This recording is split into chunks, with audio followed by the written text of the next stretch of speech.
Welcome back ناظرین.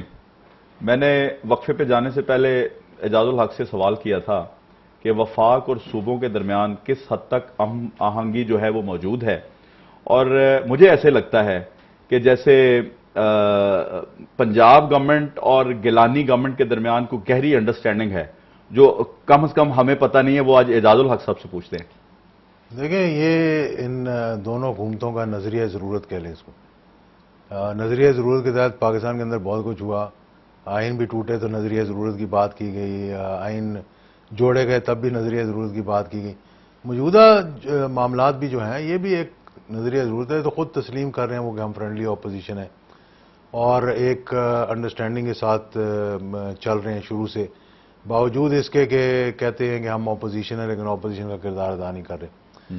میں ان کا ہمدرد ہوں. میں یہ آپ کو بتا دوں، پنجاب گورنمنٹ کا پی ایم ایل این کے ساتھ بھی، کیونکہ ہمارے پرانے تعلقات رہے اور مجھے نہیں ایسا افسوس ہوتا ہے کہ تمام معاملات دیکھتے ہوئے ضیاء الحق صاحب بہت پسند کرتے تھے نواز شریف صاحب کو، بھائیوں کی نہیں وہ تو اپنا ایک تعلق ہے. وہ ایک حکومت کو پسند کرتے ہیں یا میاں برادرن کو پسند کرتے ہیں، یہ بھی ایک نہیں. میں یہ بتا رہا ہوں کہ ان کے ساتھ بھی میرا ایک تعلق ہے اور ایک رشتہ رہا ہے، ماضی میں بھی رہا ہے، اور ایک خواہش بھی تھی کہ یہ اب واپس پاکستان آئے ہیں تو یہ مسلم لیگوں کو جوڑیں گے اور یہ ایک مثبت اپوزیشن کا کردار ادا کریں گے، کیونکہ آج جتنا ملک کو یہ نقصان ہوا ہے. اچھا، میں نے پچھلے مہمانوں سے بھی یہ سوال کیا کیوں نہیں جڑی یہ مسلم لیگ، رکاوٹ اس میں کون ہے؟ دیکھیں، آپ سیاست کے اندر تھوڑے عرصے کے لیے تو کر سکتے ہیں یہ بات، لیکن لانگ ٹرم نہیں کر سکتے کہ میں اس سے ملوں گا، اس سے نہیں ملوں گا، اس سے ہاتھ ملاؤں گا. میں تو میاں صاحب کو ایک ہی بات کرتا ہوں میں، کیونکہ میں اس چیز کا آئینی شاہد تھا، اور میرے خیال میں سب سے پہلا شخص تھا جو ڈیوس روڈ پہ ان کے دفتر میں پہنچا تھا جس دن ان کے والد کو اٹھایا گیا تھا، اور میں پہلا شخص تھا کہ نواز شریف سے پہلے میں سر قاتل لیگ اور پیپلز پارٹی کا اگر آپس میں کوئی تعلق ہو سکتا ہے. میں یہ کہہ رہا ہوں کہ آپ ان لوگوں کے ساتھ جنہوں نے آپ کے والد کو گھسیٹا، جنہوں نے ان کو، اللہ تعالیٰ ان کو جنت نصیب کرے، ان کے والد کو ہمارے بڑے قریبی تعلق تھے ان کے ساتھ، اور ان لوگوں کے ساتھ آپ بیٹھ کر بات چیت کر سکتے ہیں، اور آپ اپنے دوستوں اور ساتھیوں کے ساتھ جنہوں نے ساری عمر آپ کے ساتھ گزاری، اور یہاں سیاست کے اندر کوئی زمین کا بٹوارا تو تھا نہیں، ایک نظریہ ہی تھا نا. آپ نے اگر کہا کہ میں نے چلے جانا ہے تو دوسروں نے کہا چلو ہم نے بھی سروائیو کرنا ہے. جو بھی بات ہوئی وہ ہوئی، لیکن وہ موقع تھا جب یہ واپس آئے تھے. اگر اپنے سے بالاتر ہو کر یہ سوچتے اور یہ کہتے قوم اور ملک کی خاطر میں سب سے ہاتھ ملا کر آگے چلنے کے لیے تیار ہوں مسلم لیگوں کو، تو آج یعنی میاں برادران رکاوٹ ہے، پاکستان کا نقشہ ہی اور ہوتا. بالکل، میں وہی بتا رہا ہوں آپ کو نا کہ پھر میں نے 3 جون پچھلے سال 2010 میں ایک خط لکھا سب کو، جس میں سے 4 مسلم لیگیں اکٹھی ہوئیں، پیر پگاڑا کی، شیخ رشید کی، ہماری، اور لائک مائنڈڈ جو تھے. چودھری برادران نہیں آئے اس کے اندر کیونکہ وہ پیپلز پارٹی کے ساتھ تھوڑا ڈیلی ڈیلنگ کر رہے ہیں. یہاں اعجاز الحق صاحب میں اب یہ پنجاب حکومت والی تو میں جواب دے دوں نا. اس وقت یہ ساری یہ بات میں تسلیم نہیں کرتا کہ آپ یہ کہیں جناب کہ ہم اپوزیشن ہیں لیکن یہاں پہ کولیشن ہے. یعنی اٹ مینز آپ سمجھتے ہیں کہ جی یہ ساری کی ساری گورنمنٹ ہے؟ یہ گورنمنٹ ہے، لازمی بات ہے. کوئی آج سڑک پہ جا کے آپ کسی سے پوچھ لیں کہ اپوزیشن کون سی ہے تو آج اپوزیشن کوئی بھی نہیں. کاف لیگ پھر بھی اپنے آپ کو کہہ سکتی ہے. یعنی اس کا مطلب ہے اگلی باری وفاق میں پی ایم ایل این کی ہے؟ اگلی باری میرا نہیں خیال کہ پی ایم ایل این، اگر موجودہ صورتحال جس طرح سے ان کا گراف گر رہا ہے، اگر یہ 3 مہینے 4 مہینے اور اسی طرح نکل گئے اور پاکستان کا اقتصادی دیوالیہ ہو گیا تو پھر لوگوں نے میرا نہیں خیال کہ کوئی نیا چہرہ دیکھ رہے ہیں. نیا چہرہ دیکھ رہے ہیں. بالکل دیکھ رہے ہیں. تو یہ بہت بڑا ویکیوم ہے اس وقت. یہ ویکیوم کسی نہ کسی نے پر کرنا ہے. انقلاب کی صورت میں، انقلاب کی صورت میں ہو سکتا ہے، الائنس کی صورت میں ہو سکتا ہے، جمہوریت کی صورت میں ہو سکتا ہے. کیسا انقلاب؟ امید ہے کہ پیسفل ہوگا، خونی نہیں ہوگا. اور یعنی لوگوں کو ہوپ دے رہے ہیں آپ؟ لوگوں کو میں ہوپ کیا، میں سمجھتا ہوں کہ پاکستان میں جتنا پوٹینشیل ہے اور ہماری جتنی بدقسمتی کہ ہمیں آج تک کوئی ایسی لیڈرشپ نہیں ملی جو اس کو اندھیروں سے اجالے کی طرف لے جائے. دینی جماعتیں کو کردار ادا کر سکتی ہیں؟ بالکل کر سکتی ہیں، اور ان سے اب بات چیت ہم شروع کرنے والے ہیں. جس طرح نموز رسالت کے اندر سب اکٹھے ہوئے تھے، حالانکہ وہ بالکل غیر سیاسی تھا، اس میں کوئی نیا قومی اتحاد سیاست کرنا تھا، وہ قومی اتحاد بنے گا انشاءاللہ، اور یہیں سے شروع ہوگا دینی جماعتیں. یہاں ایک سوال پیدا ہوتا ہے کہ سیاست اس وقت نا دھندلی ہوتی جا رہی پاکستان کی سیاسی صورتحال، کیا اس میں آپ روشنی کو کرن جو ہے وہ پھوٹتی ہوئی دیکھتے ہیں؟ دیکھیں وہ ضرور پھوٹے گی، لیکن 3 شرطیں اس پہ پر عمل درآمد کرنا پڑے گا۔ ایک، آپ کو ٹوٹلی انڈیپینڈنٹ، چاہے وہ سپریم کورٹ کے ذریعے بنے، چاہے وہ سپریم کورٹ اور فوج کے ذریعے بنے، کیونکہ یہ سیاستدان وہ کام نہیں کریں گے۔ انڈیپینڈنٹ احتساب کمیشن ہونا چاہیے ٹوٹلی۔ ان کے پاس یہ موقع تھا، ایک دوسرے پہ الزامات لگ رہے تھے، انہوں نے نہیں کیا۔ اسی طرح جن لوگوں نے قرضے لے کر معاف کروائے ہیں، جس پہ ابھی یہ 10 نکاتی ایجنڈے میں بات ہو رہی ہے اور سپریم کورٹ نے بھی لسٹیں منگوائی، ان ساروں کے قرضے لینے چاہیے۔ اور تیسرا، جس کے اثاثے اس ملک سے باہر ہیں اور وہ یہ ثابت نہیں کر سکتا کہ میرے 10 ارب کے، یا میں دنیا کا 100ویں نمبر پہ یا 50ویں نمبر پہ سب سے بہترین آدمی ہوں۔ یہ ان کے دل میں درد نہیں ہے؟ نہیں، کیا یہ درد جو ہے وہ حکومت سے باہر آنے کے بعد جاگتا ہے؟ نہیں، وہ درد ہے ہی نہیں، وہ تو صرف آپ کو دکھانے کے لیے درد ہے۔ مطلب جب یہ حکومت سے باہر آتے ہیں ہاں، یہ تو درد جو ہے درد ہے، لیکن اب حکومت سے باہر آنے کو بھی تیار نہیں ہے، اب مشکلات دیکھنے کو بھی تیار نہیں ہے، اب عوام میں جانے کو بھی تیار نہیں ہے۔ آپ دیکھ نہیں رہے کہ اچھا، آپ کتنی کیا سمجھتے ہیں کہ فوج کو سیاست اور فرما روائی سے الگ رہنا چاہیے؟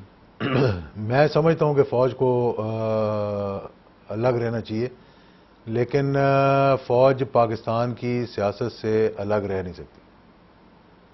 یہ ایک ایسی حقیقت ہے جس کو آپ کو کچھ عرصے کے لیے تسلیم کرنا پڑے گا، جس طرح کہ ترکی نے اس کو تسلیم کر لیا تھا۔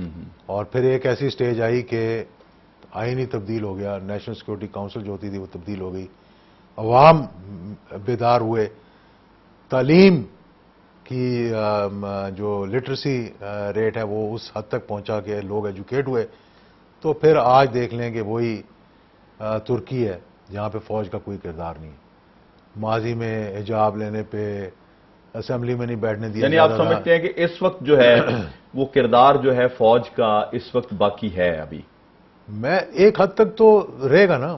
جب نواز شریف صاحب ایک ایجنڈا دیتے ہیں بیٹھ کر اور کہتے ہیں کہ تمام سٹیک ہولڈرز کو بیٹھنا چاہیے، تو سب سے پہلے کس کا نام لیتے ہیں؟ سیاستدانوں کا تو نہیں لیتے۔ وہ ان سے پوچھتے ہیں جی کون سے سٹیک ہولڈر، وہ کہتے ہیں فوج۔ اچھا سر، ایک سوال بڑا ایک یہاں پہ ضروری، فوج کے سوال کے بعد میرے ذہن میں یہاں پہ آیا ہے کہ کیا یہ بات درست ہے کہ اگر جنرل ضیاء الحق 5 جولائی کو کنٹرول نہ سنبھالتے تو پاکستان کی گلیاں کوچے خون میں ڈوب جاتی؟ بالکل، یہ تو حقیقت ہے، مطلب اس بات کو آپ جھٹلا ہی نہیں سکتے۔ دیکھیں، ابھی تو میں سامنے لایا نہیں، میرے پاس وہ چیزیں ہیں، یہ جتنے سیاستدان آج جمہوریت کی بات کرتے ہیں اور جو کہتے ہیں کہ معاہدہ ہو چکا تھا 5 جولائی کو، اگر مارشل لاء نہ لگتا تو میں سمجھتا ہوں بالکل انارکی ملک میں آ جانی تھی، قتل عام کا منصوبے بن چکے تھے۔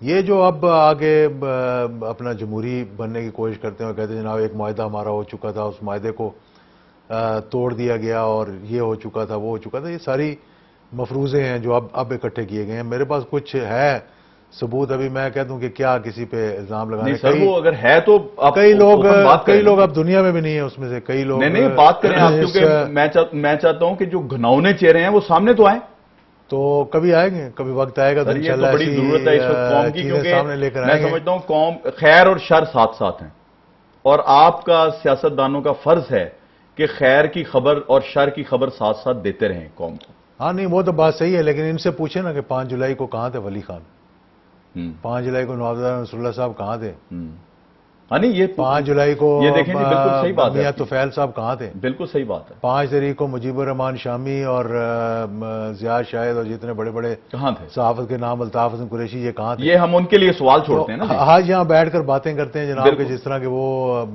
ایک، اچھا پاکستانی سیاست میں آپ MQM کا کردار کیا دیکھتے ہیں؟ دیکھیں، MQM کا ایک بہت اہم کردار ہے۔ MQM نے ایک نئی، چاہے ان پہ میں کوئی نہ صفائی پیش کروں گا، نہ جو وہ ان کی کارکردگی ہے، وہ لوگ کراچی میں بہت سے الزامات بھی لگاتے ہیں، وہ اپنی صفائیاں بھی پیش کرتے ہیں، لیکن انہوں نے ایک نئی سیاست کو انٹروڈیوس کیا ہے کہ وہ مڈل کلاس سے، لوور مڈل کلاس سے لوگوں کو لے کر ہیں، اپر کلاس کے بھی لوگ ہیں، سرمایہ دار وہاں بھی بہت بڑے بیٹھے ہیں۔ یہ مڈل کلاس سے اٹھ کے ان لوگوں نے قتل و غارت شروع کر دی۔ قتل و غارت تو ایک انہوں نے بھی کی ہوگی، دوسری جماعتیں بھی کر رہی ہیں، کون سی جماعت ہے جس میں کسی قتل و غارت میں، مطلب کسی ایک جماعت کو آپ ذمہ دار نہیں سمجھتے؟ میں نہیں ذمہ دار سمجھتا۔ کراچی میں آج جو سارا معاملات جتنے ہو رہے ہیں وہاں کی، یہ ٹارگٹ کلنگز، یہ سب سیاسی کمزوریوں کی وجہ سے ہو رہے ہیں۔ یعنی حکومت کی کمزوری کی وجہ سے کہ انہوں نے ان کو ساتھ لے کر چلنا ہے، ANP کو بھی اور MKM کو بھی، اور خود پیپلز پارٹی نے بھی اپنا کنٹرول وہاں پہ رکھنا ہے چند علاقوں میں، تو یہ سارے آپس میں مل کر ایک دوسرے کو کراچی کا مستقبل کیا دیکھتے ہیں؟ کیا کراچی کا مستقبل امن کے حوالے سے آپ دیکھتے ہیں کہ فوج کے حوالے کیا جائے؟ میں فی الحال تو نہیں سمجھتا کہ فوج کے حوالے کیا جائے، کیونکہ فوج اگر ہاتھ ڈالے گی تو وہ اس طرح کا ہاتھ نہیں ڈالے گی کہ بدنامی بھی اپنے سر لے لے اور کچھ کر بھی نہ سکے، کیونکہ رینجرز تو آلریڈی کب تک لوگوں کو مرنے دیا جائے یہ آپ بتائیں نا جی. مطلب دیکھیں نا جی، لوگ تو مر رہے ہیں.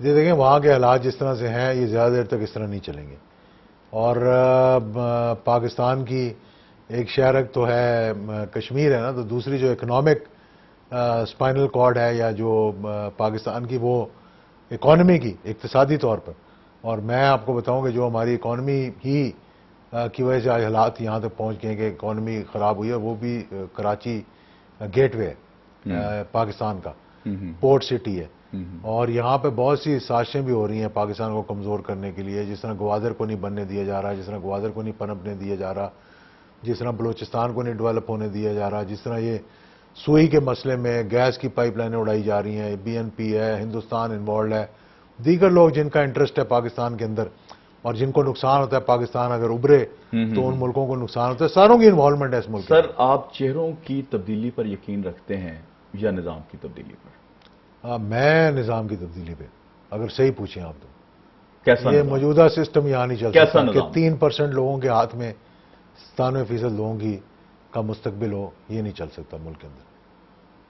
اس وقت ہمارے 3% لوگوں کے ہاتھوں میں 90% وسائل ہیں اس ملک کے، چاہے وہ جاگیردار ہے، سرمایہ دار ہے، سیاستدان ہے. یہ کتنا بڑا سانحہ ہے. یہ سانحہ ہے. ایک عام آدمی تو بیچارہ شریف آدمی ہے، ایک عام آدمی ہمدرد ہے، ایک عام آدمی پاکستان کے لیے قربانی دینے کے لیے تیار ہے، پاکستان کے لیے ہر پیٹ پہ پتھر باندھنے کے لیے تیار ہے، لیکن کیا ہمارے سیاستدان ایسا ہی ہے؟ ہمارے سیاستدان اپنے محلات سے باہر نکلنے کو تیار ہیں؟ پاک چین دوستی کے بارے میں کیا کہتے ہیں؟ ضیاء الحق صاحب کے دور میں تو وہ امن میں خطے کی ضمانت تھی، اب کیا؟ پاک چین دوستی میں سمجھتا ہوں 1 وے اسٹریٹ نہیں رہی، 2 وے اسٹریٹ رہی ہے.